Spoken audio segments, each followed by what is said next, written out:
Bonjour, je m'appelle Denis Ducastel donc, et je suis responsable de l'association Le Pucheux, qui est d'abord une revue d'histoire et tradition normande qu'on a créée en 1978, et puis depuis une douzaine d'années on s'est pris au jeu d'éditer également quelques livres, et un ou deux livres par an, et maintenant nous sommes en train de développer cette édition des livres régionaux sur la Normandie.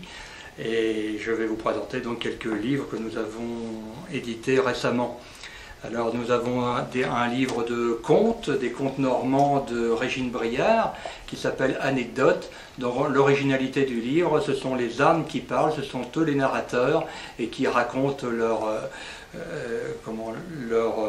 leur vie, comment ils sont traités par leur maître, etc., s'ils sont bien traités ou pas. Et les ânes, c'est un sujet qui plaît maintenant, puisque ça devient des animaux de compagnie maintenant. Voilà. Ensuite, nous avons édité un livre sur les Folies Bergères de Rouen, l'histoire des Folies Bergères de Rouen, créée en 1882 sur l'île Lacroix, et qui s'est terminé en s'appelant le Théâtre de la Lyre, après-guerre, puisqu'il y avait au-dessus une grande lyre illuminée qu'on voyait de tout Rouen.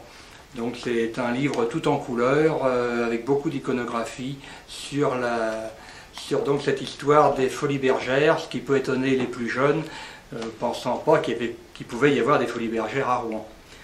Ensuite, nous avons édité un roman historique qui se passe sur les terres de Meurthe-Mer en 1157. Ce livre s'appelle « Paysan, dis-moi ton nom ».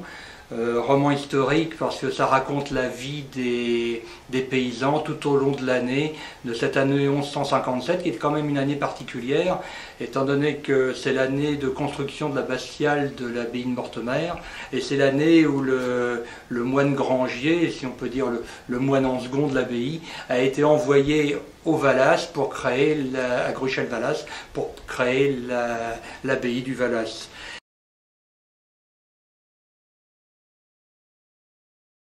On a en fin d'année édité un petit livre sur une histoire vraie, l'histoire d'un tueur en série à Rouen en 1843, qui s'appelle l'Infernal Médecin Lacorde. C'est comme ça qu'on l'a nommé dans les journaux, parce qu'on ne sait pas, il n'était pas du tout médecin.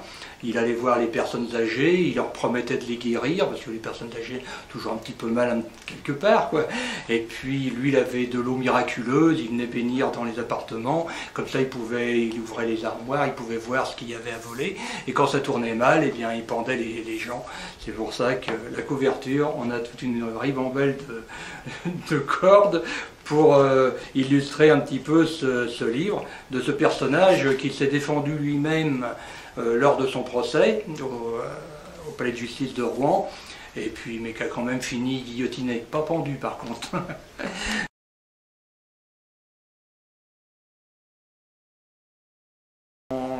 Réédité un livre de Maupassant, des contes de Maupassant, contes des jours coquins, en refondant toute la mise en page, mais surtout en gardant les illustrations de Pierre Le Trividi.